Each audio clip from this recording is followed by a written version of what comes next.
ब्रेकनंतर आपलं पुन्हा एकदा स्वागत। पुढची बातमी पाहूयात। पर्यटकांना साथ घालतोय तो सावडावचा धबधबा। कणकवली तालुक्यातील सावडाव धबधबा प्रवाहित झालाय आणि अशात पर्यटकांची पावलं सावडाव धबधबा परिसरात वळू लागलेली आहे।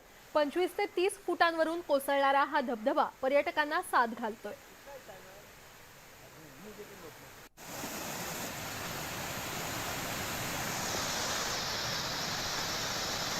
वर्ष पर्यटनासाठी कोकणाकडे आकर्षिले जातात ते पावसाळ्यातील धबधबे आणि या पावसाळ्यातील धबधबे आता प्रवाहित झालेले दिसत आहेत। 2 दिवस जो पावसाचा प्रवाह होता तो वाढलेला होता आणि त्यामुळे सिंधुदुर्ग जिल्ह्यातील जो सावडावचा धबधबा आहे हा धबधबा प्रवाहित झालेला आहे। एकंदरीत हा धबधब्याची ओळख म्हणजे सुरक्षित धबधबा, अतिशय सुरक्षित धबधबा ही या धबधब्याची ओळख असल्यामुळे या ठिकाणी पर्यटकांची वर्षा पर्यटनासाठी जी प्रसिद्धी असते ती मिळते। आपल्यासोबत काही पर्यटक आहेत या ठिकाणी आलेले, त्यांच्यासोबत आपण बोलूया। काय सांगाल, कुठून आलात आणि कसं वाटतंय? कणकवलीवरून आलोय। इथे दरवर्षी आम्ही येतो। खूप छान आहे आणि सुंदर आहे। लेडीजला सुरक्षित आहे, कपडे वगैरे चेंज करण्यासाठी पण सुविधा आहे आणि खूप छान वाटतंय। बाकी काय निश्चितपणे आता उन्हाळ्याचा कडाका संपल्यानंतर आता एक थंड गारवा या कोकणात मिळतोय, कसं सांगाल, काय पाहता? छान वाटतं, एकदम सुंदर।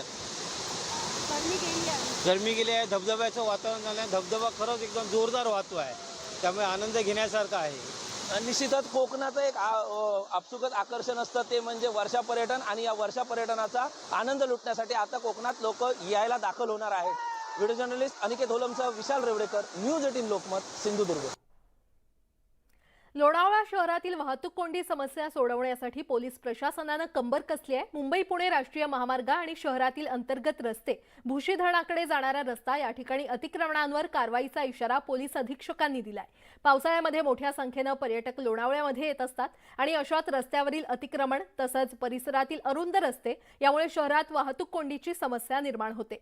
दरम्यान लोणावळ्यामध्ये येणाऱ्या वाहनांची तपासणी करण्यासाठी वलवण, खंडाळा तसंच नौसेना बाग या ठिकाणी चेकिंग पॉइंटही लावण्यात आलेले आहेत।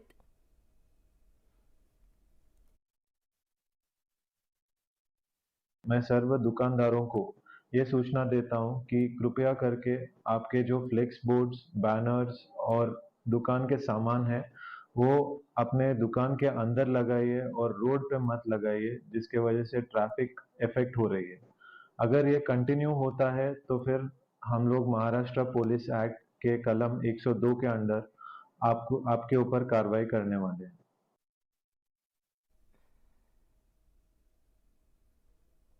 रत्नागिरीतील मजगाव ते करबुडे फणसवळे गावांना जोडणाऱ्या शीळ नदीवरील पूल हा ब्रिटिशकालीन पूल असून सध्या धोकादायक बनलाय। या पुलाच्या खालील बाजूकडील स्लॅब कोसळलेला आहे आणि या बातमीचे अपडेट तुमच्यापर्यंत पोहोचवणारच आहोत। मात्र पुढची बातमी पाहूयात।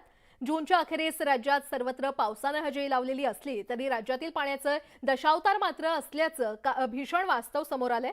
नाशिक जिल्ह्याच्या त्र्यंबकेश्वर तालुक्यातील देवगावात पाणी नसल्यामुळे विद्यार्थ्यांना चक्क सुट्टी दिल्याचा प्रकार उघडकीस आलाय।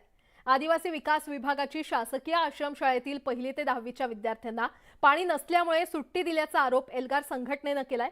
तर आदिवासी विभागाने मात्र हे आरोप फेटाळत आश्रमशाळेला टँकरने पाणी पुरवठा होत असल्याचा दावा केलाय।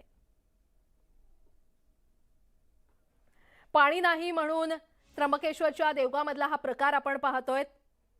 एल्गार संघटनेने आदिवासी विभागावर सध्या आरोप केलेला आहे, मात्र आदिवासी विभागाकडून हे आरोप फेटाळण्यात आलेले आहेत। पाण्याची व्यवस्था करण्याऐवजी शाळेला सुट्टी देणं हे निंदनीय आहे, निषेधार्ह आहे। या उद्याच्या उद्या हे वर्ग सुरू झाले पाहिजे अशी मागणी मी एल्गार कर्मचारी संघटनेच्या वतीने अप्पर आयुक्त आणि आयुक्त यांच्याकडे केलेली आहे। याबाबत कुठल्याही प्रकारची शासनाची परवानगी नसताना, शासनाचं परिपत्रक नसताना कोणाच्या परवानगीने हे गेले 10 दिवस इयत्ता 1ली ते 9वीचे वर्ग बंद केले आणि सर्व शेकडो मुलींना शिक्षणापासून वंचित ठेवलेले आहे। त्यांची चौकशी करून कारवाई करण्यात यावी अशी मागणी केली आहे।